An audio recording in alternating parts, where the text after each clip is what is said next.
La bénédiction de Dieu est un thème majeur de la Bible, elle est une réalité dans la vie de ceux qui cherchent à le suivre. Dans les Écritures, nous découvrons la nature aimante de Dieu et sa volonté de nous bénir. Les bénédictions de Dieu peuvent prendre de nombreuses formes, que ce soit en nous donnant la paix intérieure, la guérison physique, la prospérité matérielle, ou en nous offrant la force et le courage pour faire face aux défis de la vie. Dans la Bible, nous trouvons de nombreux versets qui parlent de la bénédiction de Dieu et de son désir de bénir son peuple. Dans cette série de 7 versets, nous allons explorer certains des passages les plus inspirants sur la bénédiction de Dieu dans la Bible. Nous découvrirons aussi comment la bénédiction de Dieu continue d'être une réalité pour ceux qui cherchent à le suivre aujourd'hui. Nous verrons également comment nous pouvons être des instruments de bénédiction pour les autres, en reflétant l'amour et la grâce de Dieu dans nos vies.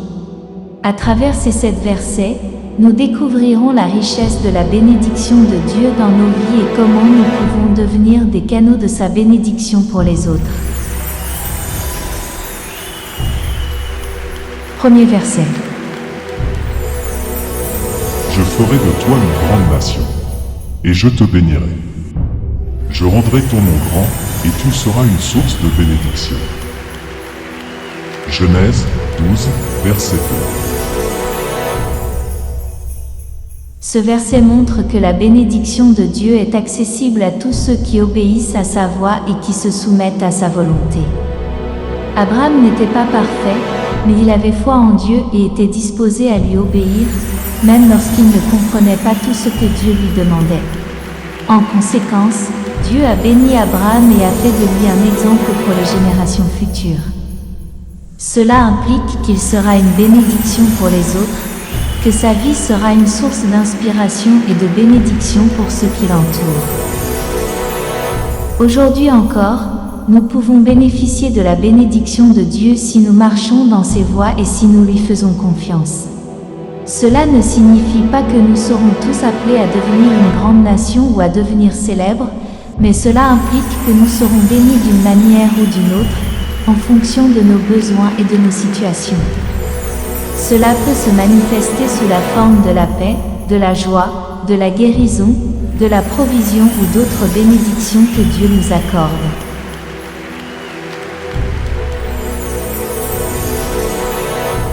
Deuxième verset. Toutes ces bénédictions viendront sur toi et t'atteindront, si tu obéis à la voix de l'Éternel, ton Dieu. Deutéronome 28, verset 2. Dans ce verset, nous voyons que la bénédiction de Dieu est étroitement liée à notre obéissance à sa parole. Si nous sommes fidèles à suivre les commandements de Dieu et à obéir à sa voix, alors nous pouvons être sûrs que les bénédictions de Dieu nous atteindront. Cela ne signifie pas que nous ne rencontrerons jamais de difficultés ou de défis, mais cela implique que nous serons soutenus et bénis dans nos efforts. Il est important de noter que cette bénédiction est conditionnelle. Si nous choisissons de désobéir à la voix de Dieu, alors nous ne pouvons pas nous attendre à recevoir les bénédictions promises. Au lieu de cela, nous devons faire face aux conséquences de nos choix et de nos actions. Cependant, même lorsque nous échouons ou que nous tombons dans le péché, nous pouvons toujours revenir à Dieu et demander son pardon et sa grâce. La bénédiction de Dieu est disponible pour tous ceux qui le cherchent de tout leur cœur et qui sont disposés à se repentir de leurs péchés. En somme, ce verset nous rappelle l'importance de l'obéissance à Dieu et la bénédiction qui en découle. Si nous suivons la voie de Dieu et obéissons à sa parole, alors nous pouvons être assurés que sa bénédiction viendra sur nous et nous atteindra.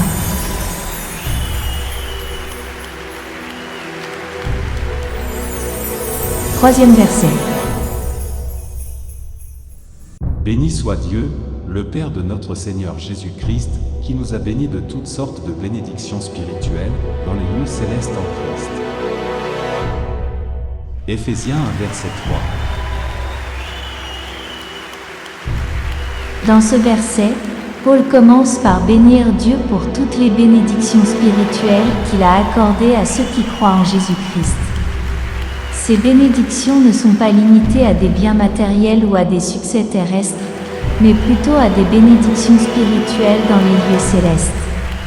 Cela signifie que lorsque nous sommes en Christ, nous avons accès à toutes les bénédictions spirituelles que Dieu a prévues pour nous dans les lieux célestes. Ces bénédictions incluent la grâce, la paix, la joie, l'amour, la sagesse, la force, la guérison, la rédemption et la vie éternelle. Les bénédictions de Dieu sont abondantes et variées. Elles répondent à tous les besoins et les situations que nous rencontrons dans nos vies. Cependant, pour accéder à ces bénédictions, nous devons être en Christ. Cela signifie que nous avons accepté Jésus-Christ comme notre Seigneur et Sauveur, et que nous avons reçu le Saint-Esprit. Nous ne pouvons pas nous attendre à recevoir les bénédictions spirituelles de Dieu si nous ne sommes pas en relation avec lui par la foi. En conclusion, Éphésiens 1h3 nous rappelle les bénédictions spirituelles que Dieu a préparées pour nous en Christ. Ces bénédictions sont abondantes et répondent à tous nos besoins spirituels. Pour les recevoir, nous devons être en Christ et être en relation avec Dieu par la foi.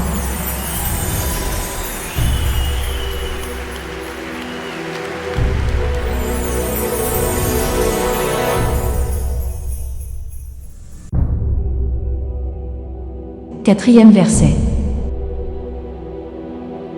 Fais de l'Éternel tes délices, et il te donnera ce que ton cœur désire. Psaume 37, verset 4.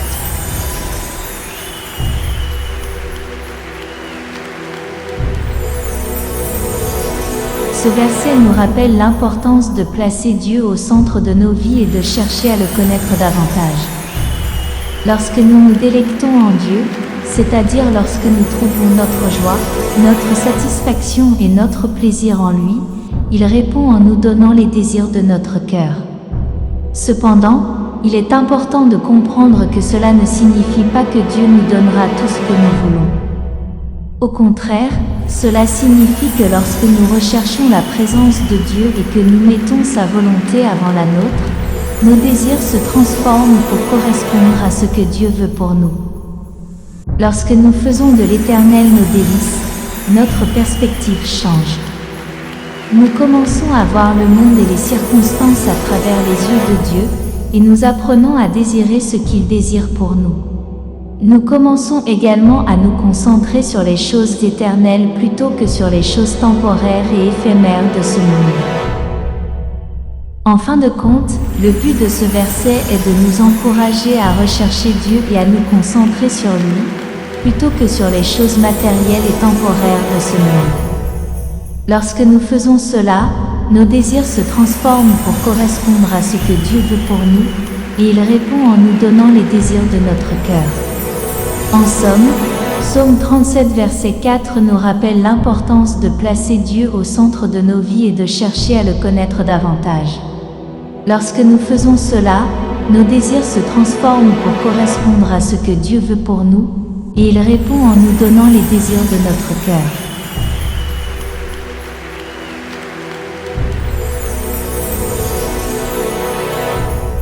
Cinquième verset. Et mon Dieu pourvoira à tous vos besoins selon sa richesse, avec gloire en Jésus-Christ. Philippiens 4, verset 19. Dans ce verset, Paul nous assure que Dieu pourvoira à tous nos besoins selon sa richesse et sa gloire en Jésus-Christ. Cela signifie que Dieu est capable de pourvoir à tous nos besoins financiers, matériels, émotionnels, spirituels, etc. en abondance, et que cela apportera gloire à son nom. Cependant, il est important de comprendre que cela ne signifie pas que nous obtiendrons tout ce que nous voulons ou que nous aurons une vie sans épreuves ou difficultés. Au contraire, cela signifie que Dieu pourvoira à nos besoins selon sa volonté et sa sagesse, ce qui peut parfois signifier nous donner ce dont nous avons besoin plutôt que ce que nous voulons. Ce verset nous encourage également à avoir confiance en Dieu pour pourvoir à tous nos besoins plutôt que de compter sur nos propres forces ou notre propre compréhension. Nous devrions être prêts à remettre nos vies entre les mains de Dieu et lui faire confiance pour nous guider et pourvoir à nos besoins. De plus, Philippiens 4 verset 19 nous rappelle que nous sommes en relation avec Dieu en Jésus-Christ. Cela signifie que Dieu pourvoira à nos besoins non seulement parce qu'il nous aime, mais aussi parce que nous sommes en relation avec lui par le biais de Jésus-Christ. Nous avons accès à toutes les bénédictions et les promesses de Dieu en raison de notre relation avec Christ. En conclusion, Philippiens 4 verset 19 nous rappelle que nous devrions avoir confiance en Dieu pour pourvoir à tous nos besoins et être prêts à lui faire confiance pour nous guider et nous soutenir. Nous sommes en relation avec Dieu en Jésus-Christ, et nous avons accès à toutes les bénédictions et les promesses de Dieu en raison de notre relation avec lui. 6e verset. Demandez et l'on vous donnera, cherchez et vous trouverez, frappez et l'on vous ouvrira. Car quiconque demande reçoit, celui qui cherche trouve, et l'on ouvre à celui qui frappe. Matthieu 7, versets 7 et 8. Dans ce passage, Jésus nous encourage à demander à Dieu pour obtenir ce dont nous avons besoin.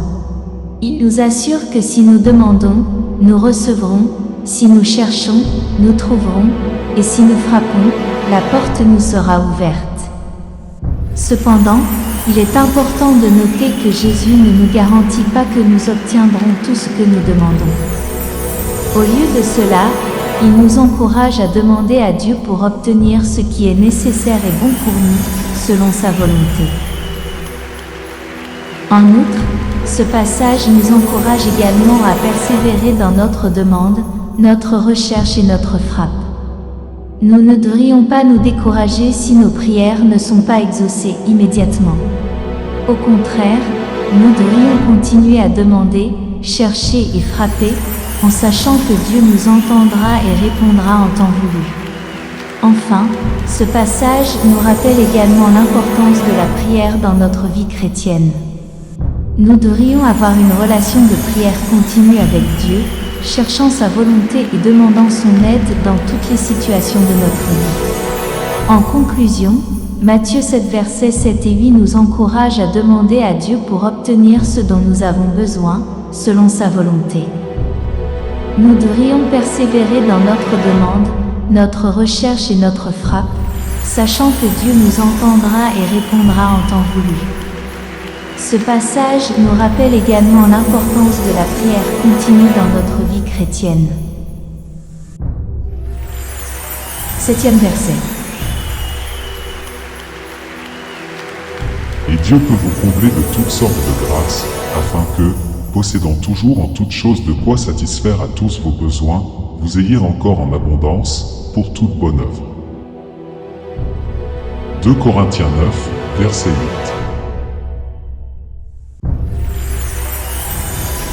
Dans ce passage, Paul met en évidence la relation entre la générosité et la bénédiction divine. Il enseigne que ceux qui donnent avec joie et générosité seront bénis par Dieu de plusieurs manières. Tout d'abord, Dieu pourvoira à tous leurs besoins. Cela peut inclure leurs besoins matériels, mais cela peut également inclure leurs besoins spirituels, émotionnels et relationnels. En d'autres termes, Dieu fournira tout ce dont ils ont besoin pour vivre une vie prospère et épanouissante. En outre, Paul dit que Dieu bénira les croyants avec une abondance de grâce. Cela signifie que Dieu leur donnera plus que ce dont ils ont besoin, afin qu'ils puissent abonder dans toutes les bonnes œuvres.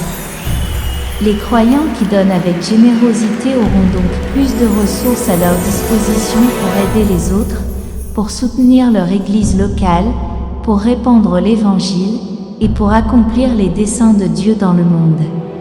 Cependant, Paul ne dit pas que les croyants seront bénis en raison de leur propre mérite.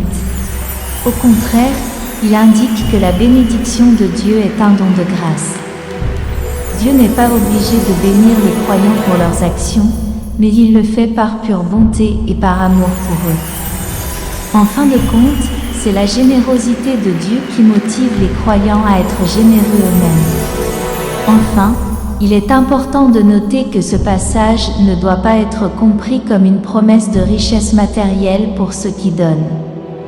Paul ne dit pas que Dieu donnera à chaque croyant une grande richesse financière, mais plutôt que Dieu pourvoira à tous leurs besoins. La bénédiction de Dieu peut prendre de nombreuses formes différentes, et elle peut inclure des bénédictions spirituelles, émotionnelles, relationnelles, ainsi que des bénédictions matérielles. Ce passage doit donc être compris dans le contexte d'une vie de foi en Dieu, qui pourvoit à tous les besoins de ses enfants de manière abondante.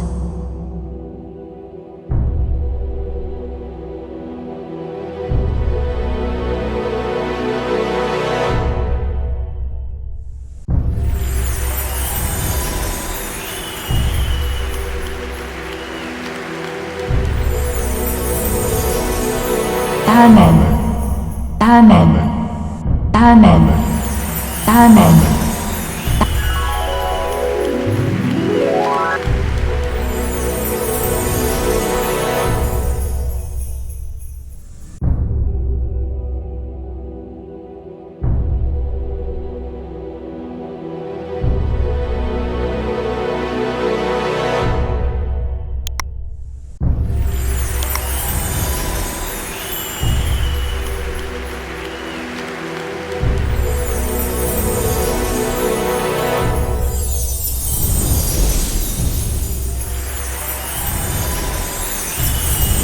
La Dieu merci parce que vous te gardez. Vous permettez à activité de abonner, cliquez sur le bouton mi-temps et puis activez la cloche là pour continuer à bénir nous. Nous proposons deux vidéos. Cliquez sur droite là ou bien gauche là. Merci. Bon Dieu béni.